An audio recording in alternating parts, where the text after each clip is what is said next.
Thank you so much to everybody who is supporting me on Patreon. Your generosity and support is greatly appreciated. I love you all so much.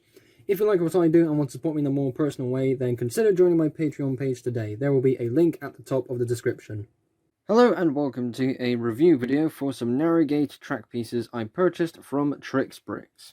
In this video I'm going to be showing you 2 points, one for the left side and one for the right side, some R36 curved track pieces, and some straight track pieces.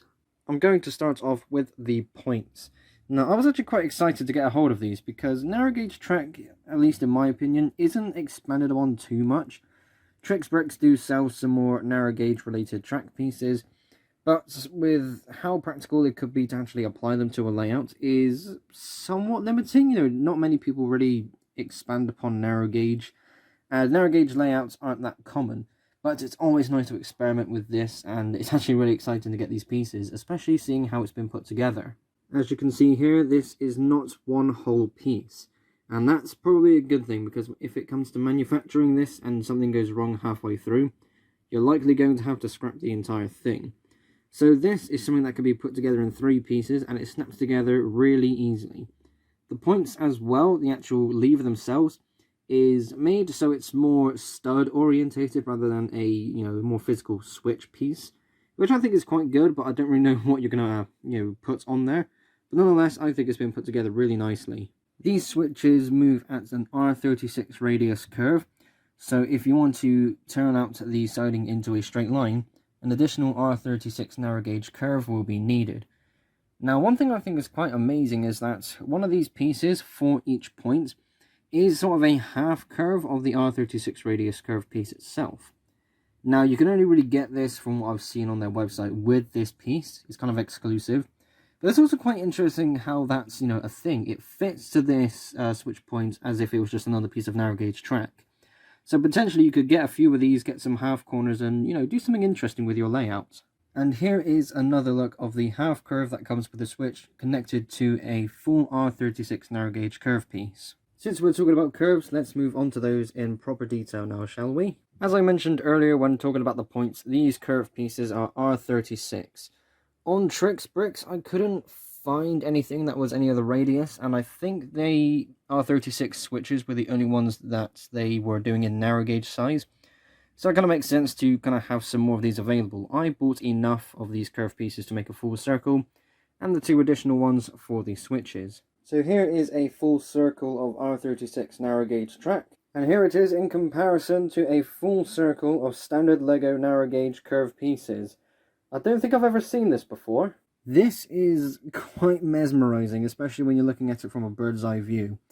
So the outer circle is the R36 TrixBrix curved pieces. The inside is some spray painted standard Lego curved pieces. I was able to spray paint mine in a dark grey spray paint just so it matches a dark grey look. It's a bit sticky and a bit, awful to use. Putting bricks on this and balancing it is going to be a bit of a nightmare. But I don't know how much I'm going to really be using these. But nonetheless, it has a 6 stud gap between the tracks. Hence the 4 sort of pillar post things, connection, whatever you want to call them. Now the 4 points I'm using black bricks for, that's the kind of 6 stud marker between each circle of track. It really is quite mesmerizing, and you know what? It looks really cool. And finally, it's time to talk about the straight track pieces. Now, one thing to quickly note, I bought 10 of these, and I'm only showing 3. That is because the other 7 are being used. Now, I have already done a review video for 3D printed narrow gauge straight track from a website called TrixBrix. I will leave a link to that in the description below. But the track pieces themselves are near enough the same in terms of how they're printed, the overall size. There's a few details underneath the track that are different, but they're basically the same. The 4D bricks tracks came in black. I bought the TrixBrix one in grey. I suppose that's the only major difference, and I suppose that's a good thing as well. The grey used by TrixBrix is pretty much spot on to the Lego dark bluish grey. And just like I did with the narrow gauge curves earlier, I spray painted my black straight track pieces in a dark grey colour. It's as close as I can get because, having to find a perfect match in spray paint is kind of tricky. But nonetheless, I was still able to get it to work. And all of the track pieces I got from TrixBrix matches up and connects to perfectly with all the other Narrowgauge track that I own. And there we go, that is it for this review video. If you are interested in anything you see here, I will leave a link to the TrixBrix website. I am not sponsored in any way, shape or form, I'm just a fan of the website. I wanted to get some more Narrowgauge related products, and I do want to expand my Narrowgauge railway. I thought this would be a good opportunity since they have a load of products available. There is so much more, but I'm not going to get any more until, you know, the time calls for it.